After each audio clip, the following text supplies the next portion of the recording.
So you could say that Minnesota history basically started here at Fort Snelling.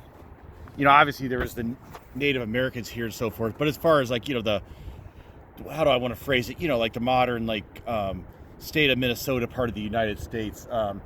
It kind of started here on the settlement. Because let's see, so that's okay. We're on the Mississippi here, which is actually looks pretty low here. I guess there is actually one more lock and dam up there. I think okay, I'm not absolutely sure about that. Maybe I'll look it up before I post this, but maybe not.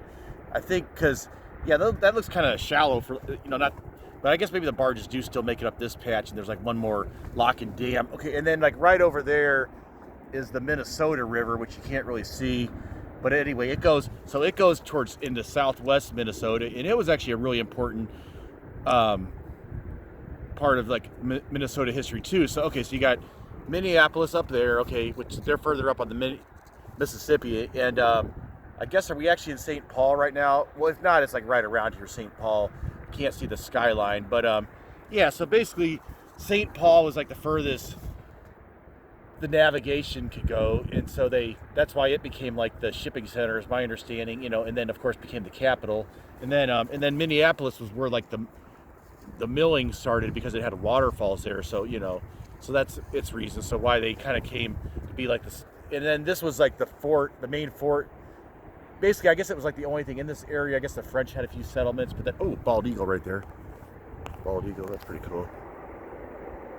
Anyway, so it's a winter day, but it's a really nice winter day. So it's like really like kind of like a warm spell here, like on, what is it, like February 6th or 7th or something. Anyway, look at that bald eagle though. It's just, yeah. So anyway, the Fort Snelling was kind of like the first United States like settlement in this area, pretty much. And then you had like, what was that other? There's another fort further up north.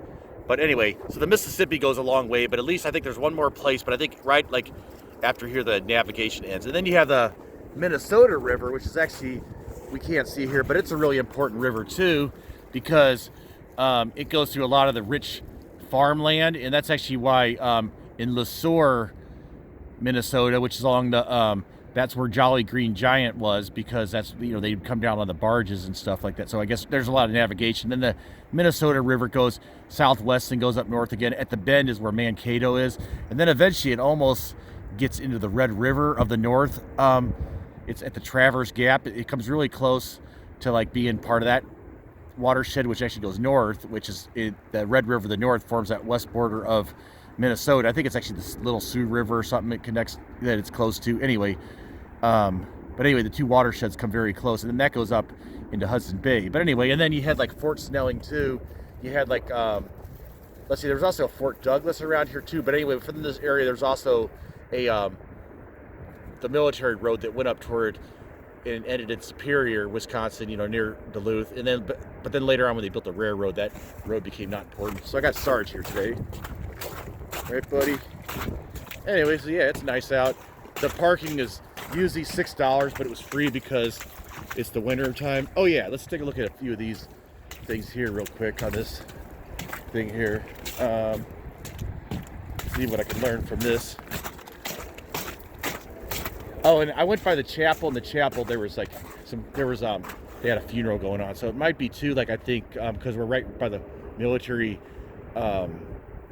cemetery, so I guess maybe a lot of the funerals are done at that chapel, I'm guessing. I guess it's owned by the military too, so it's probably, anyway. So all right, so here we go. Travel sacred. Okay, so, oh yeah, so by the way, yeah, so we're in the area where the Dakota is, basically like further up where I live in Duluth. That's the Ojibwe, or I guess Anishinaabes. I mean, I don't know if that's a more recent thing that people have been, I mean, it's an old thing, but I don't know if more recently they've enjoyed using that name instead. I think it means like the original people. Anyway, so anyway, Ojibwe, or sometimes called Chippewa, or Anishinaabe, they're further north. And then here it was the Dakota here in southern Minnesota. Okay, a place where two rivers come together in the Lakota language.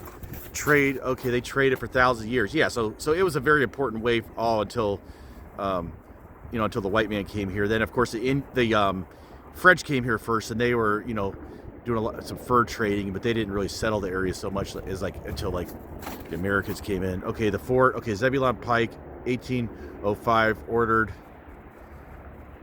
a post. Okay. Fort, and there was a Fort St. Anthony, and then anyway,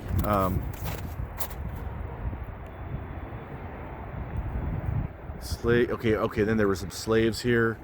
There's Dred Scott. What are they saying about Dred Scott? Okay, it was a free territory, but some military offers moved to the fort with enslaved people. Okay. So Dred Scott was here. Dred and his wife Harriet Scott, they were here at Fort Snelling here, and then later on, photograph in St. Louis. Yeah, so that was like where the U.S. Supreme Court. Okay, so I think what happened is there's an old courthouse down in my hometown, St. Louis. And I think that's where the first court case went, and then it got appealed to the Supreme Court, which is obviously in Washington, D.C. But, okay. Yeah, St. Anthony Falls, Minneapolis. Okay, so that's kind of like, that's where it first started, like the different mill stuff going on there. Okay, so anyway, yeah, but nice area.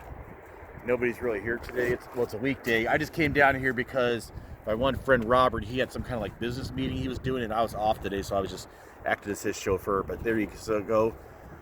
There's the skyline of Minneapolis.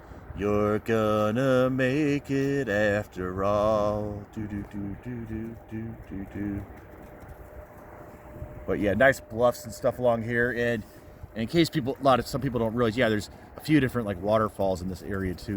I've only been to like one of them, but anyway. All right, well that's nice, right, Sarge? Hey, Sarge, smile for the camera. Smile for the camera.